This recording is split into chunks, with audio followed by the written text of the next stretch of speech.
However, I think that the main role of the writer to get that verisimilitude or to get the emotional truth is to really inhabit the character whose eyes you are seeing history through. Well, yeah, I mean, if it's a novel, it's years. It's years. So, you write about those things that haunt you, but you can't get away from anyway. And one can see it as a way of exercising some of those demons. But on the other hand, I don't think the ones that are fundamental to our practice as a writer ever really leave you. So we do revisit the same subject matter in different forms again and again and again.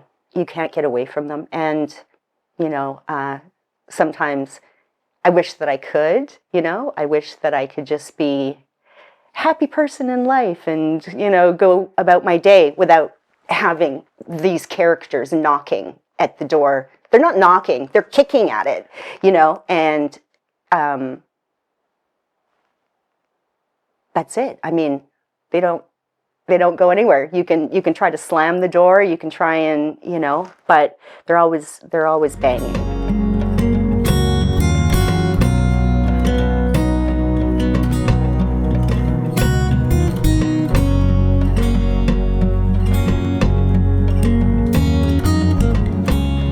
I think it's the hunt for home, and that probably has something to do with being the child of immigrants who came to Canada without even speaking the language, and yeah, trying in my 20s, I think, to find an answer to that question, even though at the time I hadn't posited it as a search for home, but there was this constant desire to be elsewhere, which is also part of the human condition.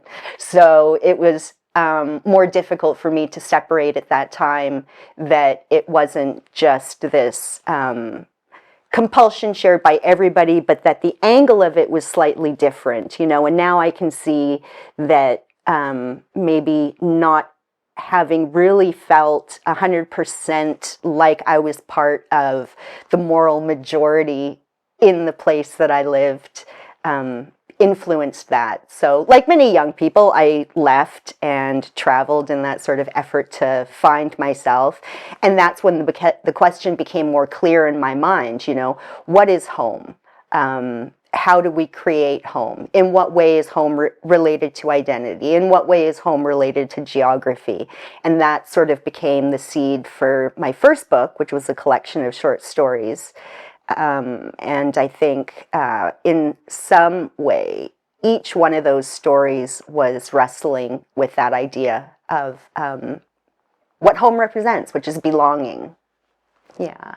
So that was the seed sort of for the first book. Yeah. And then Mysterious Fragrance. Although I've never been to Vietnam, I read a lot of Vietnamese poetry to kind of try and get into it, like I said, because it starts with character. So it's really about inhabiting a different thought space. And maybe that was my way of connecting with that part of the culture, because so much is lost when you lose the language, for instance. I don't speak a word of Vietnamese, so I've never been able to communicate with my father in his mother tongue. And, it maybe is a way of accessing that place that I'm excluded from. Ooh, well, I got a chance to pump up my next book then.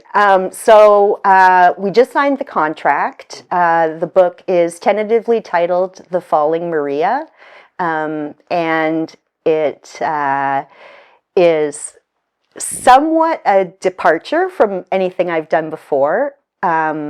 But at the same time, it also has a thread that can be traced back to my last book, which was about mothers and daughters, as you know, To the Bridge. So this one is also about a mother. She is a fictional World War I fighter pilot from France who comes to the United States. She becomes a serial killer. She's executed for her crimes on Earth, but then finds herself on trial in heaven. However, not for the execution of, or not for the murder of the men which she was convicted of killing. So half of it takes place in the afterlife. But, you know, in Mysterious Fragrance, there were elements of magic realism, I would say. So it's, yeah, maybe a mashup of, you know, that sort of magic realism with the concerns that I brought forward with me from the last book that I wrote. I just received my first set of notes with May deadline for the first rewrites. So I'm just accumulating lots and lots of notes and digging into the material. My brain is on fire and it's awesome.